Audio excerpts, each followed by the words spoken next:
Belgium की राजधानी है ब्रुसेल्स। लोकतंत्र के लिए आवश्यक है स्वतंत्र और निष्पक्ष चुनाव। श्रीलंका में गृह युद्ध की समाप्ति किस वर्ष हुई? 2009 में। संघ सरकार का श्रेष्ठतम उदाहरण है अमेरिकी सरकार। बेल्जियम किस महाद्वीप का हिस्सा है? यूरोप का। श्रीलंका की राजधानी कौन सी है? कोलंबो। श्रीलंका की राजभाषा कौन सी है? सिंहली। भारत में सर्वोच्च न्यायालय के मुख्य न्यायाधीश की नियुक्ति कौन करता है? राष्ट्रपति। श्रीलंका कब स्वतंत्र राष्ट्र बना? 1948 ईस्वी में। चंडीगढ़ केंद्र शासित प्रदेश है क्या? सत्य है, सत्य कथन है। यूरोपीय संघ का मुख्यालय है ब्रुसेल्स। भारत की राजधानी नई दिल्ली। सत्ता बंटवारा में किसके साथ हो सकता है? धार्मिक समूह। जब विभिन्न पार्टियां सरकार बनाने के लिए सत्ता में भागीदारी करती तो उस सरकार को क्या कहते हैं? गठबंधन सरकार। सत्ता की साझेदारी के पीछे बुद्धिमत्तापूर्ण कारण क्या है? यह सामाजिक समूह के बीच टकराव को कम करता है। बेल्जियम में सामुदायिक सरकार का चुनाव किसके आधार पर किया जाता है? भाषा के आधार पर। पूरे देश के लिए बनने वाली एक सामान्य सरकार को क्या कहते हैं? केंद्र सरकार। श्रीलंका के जातीय समूह की स्थिति बताइए। सिंहली समूह 74%, तमिल जातीय समूह 18%, ईसाई जातीय समूह 7%। राज्य पुनर्गठन आयोग की स्थापना कब की गई थी? 22 दिसंबर 1953 को। संविधान का रक्षक किसे कहा जाता है? सर्वोच्च न्यायालय को। केंद्र और राज्य सरकार दोनों कानून बना सकते हैं किस सूची पर? समवर्ती सूची पर। शिक्षा किस सूची का विषय है? समवर्ती सूची का। ग्रामीण स्थानीय सरकार किस नाम से लोकप्रिय है? पंचायती राज के नाम से। संघ सूची का विषय क्या नहीं है? कानून और व्यवस्था। 73वां संविधान संशोधन कौन सी अनुसूची में शामिल है? 8वीं अनुसूची में। नगर निगम के मुखिया को क्या कहते हैं? महापौर। समवर्ती सूची में कितने विषय हैं? 52 विषय। संचार किस सूची का विषय है? संघ सूची का। कृषि किस सूची का विषय है? राज्य सूची का। समवर्ती सूची। शिक्षा किस सूची का विषय है? समवर्ती सूची का। कार्यपालिका और विधायिका द्वारा बनाए गए कानूनों पर अंकुश कौन रख सकता है? न्यायपालिका। पार्टियां सत्ता के लिए आपस में क्या करती है? गठबंधन। संघवाद क्या है?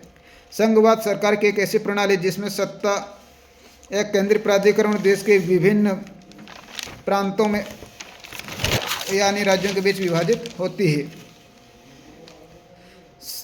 संघ सूची किसे कहते हैं? संघ सूची वे विषय जिन पर केवल केंद्र सरकार कानून बना सकती है। प्रतिरक्षा तथा विदेशी मामले कौन सी सूची में शामिल होते हैं? संघ सूची में। पूरे देश के लिए बनने वाला एक सामान्य सरकार को क्या कहते हैं? केंद्र सरकार। हिंदी कितने प्रतिशत लोगों की मातृभाषा है? 44%। किस सूची में दर्ज विषय पर संघीय और राज्य सरकार दोनों के कानून बना सकते? समवर्ती सूची पे। स्थानीय सरकार में महिलाओं को कितना आरक्षण दिया गया है? 1/3। भारत में कौन सी सरकार ज़्यादा शक्तिशाली होती है? केंद्रीय सरकार। 22 भाषाओं को भारतीय संविधान की कौन सी अनुसूची में रखा गया है? 8वीं। राज्य पुनर्गठन आयोग की रिपोर्टों को किस वर्ष लागू किया गया था? 1956 में। राज्य पुनर्गठन आयोग की सिफारिशों को कब लागू किया गया? 1956। 73वां संविधान संशोधन अधिनियम 11वीं अनुसूची से संबंधित है। पीछे थोड़ा गलत पढ़ने में आ गया था, उसमें 8वीं अनुसूची कहा गया, कृपया सुधार कर लें। जब हम लैंगिक विभाजन की बात करते हैं तो हमारा अभिप्राय होता है स्त्री और पुरुष को दी गई असमान भूमिका। धर्म के आधार पर भेदभाव न करने वाले राज्य को क्या कहते हैं? धर्मनिरपेक्ष राज्य। 2011 की जनगणना के अनुसार प्रति 1000 बालकों पर बालिकाओं की संख्या कितनी थी, अर्थात लिंगानुपात कितना था? 919। वह समाज जो महिलाओं की अपेक्षा पुरुषों को अधिक महत्व एवं शक्ति देता है क्या कहलाता है? पितृसत्तात्मक समाज। किस पर आधारित सामाजिक विभाजन सिर्फ भारत में है? जातिवाद। गांधी जी का धर्म से मतलब हिंदू या इस्लाम जैसे धर्म से न होकर किससे था? नैतिक मूल्यों से। 2011 की जनगणना के अनुसार लिंगानुपात बताइए। 943। पारिवारिक कानून किससे कहते हैं? विवाह, तलाक, गोद लेना, उत्तराधिकार जैसे मसलों से जुड़े कानूनों को पारिवारिक कानून कहा जाता है। संविधान का रक्षक किसे कहा जाता है? सर्वोच्च न्यायालय को। धर्म और राजनीति को अलग नहीं किया जा सकता, ऐसे किसने कहा था? महात्मा गांधी ने। जब एक धर्म के विचार को दूसरे से श्रेष्ठ माना जाता है तो उसे क्या कहते हैं? सांप्रदायिकता। 73वां संविधान संशोधन किस पर आधारित है? त्रिस्तरीय पंचायती राज से संबंधित। ज्योतिबा फुले क्या थे? एक समाज सुधारक। राष्ट्रीय महिला आयोग का कार्यालय कहाँ पर है? नई दिल्ली में। यूरोपीय संघ का मुख्यालय ब्रुसेल्स में। अश्वेत शक्ति का प्रतीक क्या है? काले दस्ताने और बंदी मुट्ठी। 1000 पुरुषों पर महिलाओं की संख्या क्या कहलाती है? लिंगानुपात। नारीवाद किसे कहते हैं? स्त्री और पुरुषों के समान अधिकारों और अवसरों में विश्वास करने वाली विचारधारा को नारीवाद कहते हैं। भारतीय जनता पार्टी के मुख्य प्रेरक सिद्धांत क्या है? समग्र मानवतावाद। दलीय व्यवस्था किस शासन के लिए अनिवार्य है? लोकतंत्र के लिए। बहुजन समाज पार्टी के संस्थापक कौन थे? कांशीराम।